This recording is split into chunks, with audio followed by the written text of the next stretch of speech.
السلام عليكم. صلاة المغرب مع الشيخ باسل الشدي، قرب الركعة الثانية آية أبعلمكم يوم قراها وجهي شلون صار، والله على ما أقول شهيد. يقرأ الإمام الآية هذا اسمه، وأنا قايل كذا الصلاة كذا. المهم يوم جاء عند الاسم اسمه قلت كذا أنا كذا، طيرت عيوني. قل ما أنفقتم من خير فللوالدين. أول شيء أول ما قال فللوالدين، وبعدين والأقربين، بعدين اليتامى والمساكين. فأنا وأنت وكل من يشوفني فكر، احنا نعرف كفالة اليتيم، الرسول صلى الله عليه وسلم يقول أنا وكافل اليتيم في الجنة كهاتين، والمسكين بعد. ومع ذلك الله سبحانه وتعالى قال في الوالدين. أول شيء الوالدين، يعني خير ما تنفقه إلا تنفقه على والديك.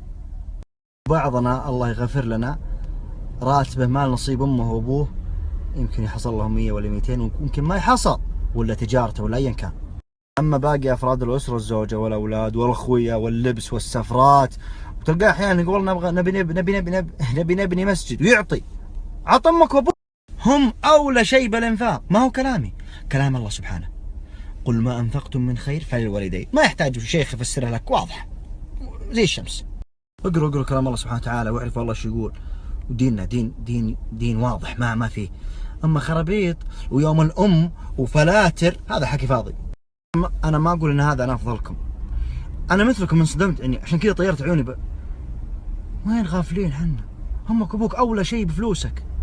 الله ثم والله يشهد الله علي، أحد الأمهات تقول لأمك علمني أمي، أعرف ولدها أنا وبخير، تقول والله 100 ريال ما يحصل لي، وهي بحاجة، المشكلة بحاجة، لا شغل راتبك 2000 5000 100000 تاجر فقير، عندك فلوس إن شاء الله 5 ريال، لازم أمك وأبوك لهم نصيب منه. لا تدور أعذار أو ترسل لي الخاص عندي مقفل، لا ترسل شيء. اسأل نفسك، الله يعرف اللي بنيتك، هل لوالديك نصيب بمالك ولا لا؟ وبس. إذا لهم نصيب، هل غيرهم أكثر من نصيبهم؟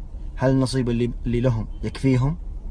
وإذا لهم نصيب وكافيهم شكرا، بس ترك مالك فضل، هذا واجبك وغصب عنك. يسألونك ماذا ينفقون قل ما أنفقتم من خير فللوالدين والأقربين واليتامى والمساكين. كثير منا يقول مثلا أبوي وأمي مهم بحاجة، موظفين أو متقاعدين أو أيا كان، يا أخي أنت اطلب بركة براتبك، لو أنهم مو محتاجين يفرحون، اطلب بركة، الله يبارك بالعدو. يفرحون، اي والله انهم يفرحون، اقولها وانا اعرف شو اقول. واسالوا ابائكم وشيبانكم وشوفوا، حتى لو انهم مو بحاجه، فما بالك اذا كانوا بحاجه. حاسب نفسك.